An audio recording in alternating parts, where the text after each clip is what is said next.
This is Robert Hutchcraft, Advanced Hearing Technologies how-to video. Today we're going to talk about a very standard VTE hearing aid.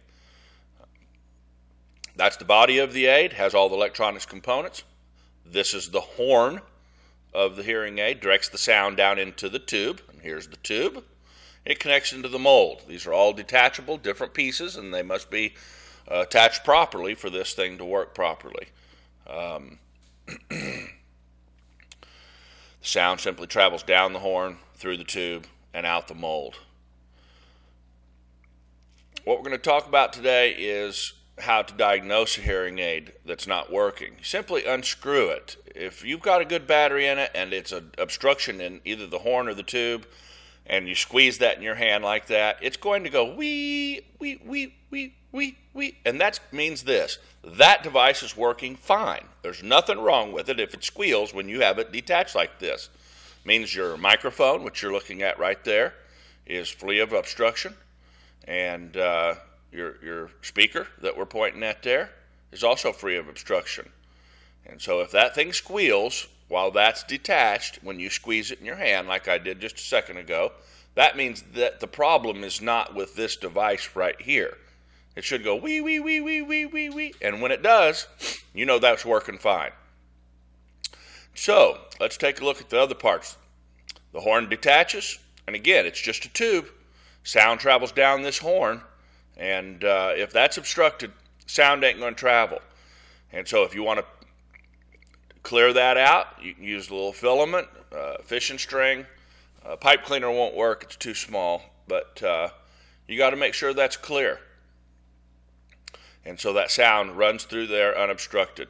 Next, we'll talk about the mold and the tube. The tube comes out of there. Normally, it's glued inside of there, and it's kind of tricky getting them in and out. Another how-to video I got will show you how to change this tube, but it just pulls out of there.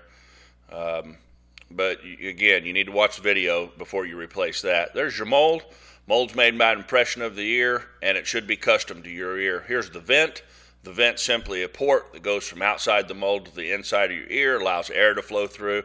And again, this is where the sound comes from your hearing aid, goes down that tube. And they both meet up right there at the ear where that goes down in your ear. Right here is where condensation can build up. And boy, when a little bubble of water gets in there, that sound shuts off. So you can pull this off and you can blow down in it or whatever you want to do to unobstruct that. Here's how we're going to reattach everything. Again, you just put it on there. Simple clockwise motion tightens it down. You want to make sure that it's snug but not too tight. And that's how you properly attach the horn. Let's talk about the tube just a second while I mess around here with this and show you a few things. That tube has to be clear. Condensation can get down inside the tube.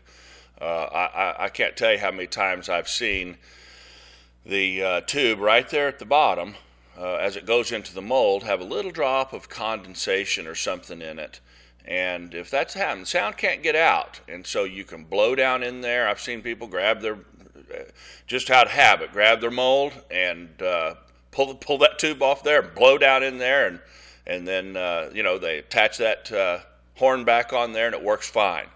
So here's what you do. You just pinch that and push that on there. Even if it's a brand new tube, it may be a little more difficult, but you just pinch it and push it on there. The next thing that's important is making sure the angle of the mold is proper. You can see that the mold is not in the right direction there. And see, this is also in the wrong direction. It's pointing straight. It should be pointing right towards the right ear. And of course, this is backwards. That's going to point out of your ear, not in. And so the angle of that tube is important. It'll make your ear sore. Here we go. And now we're seeing that, and I hang it on my hand so that I can see, and you can see that that's pointed right towards the right ear. There you go. My name's Robert Hutchcraft. This is Advanced Hearing Technologies. We're glad to offer you this information.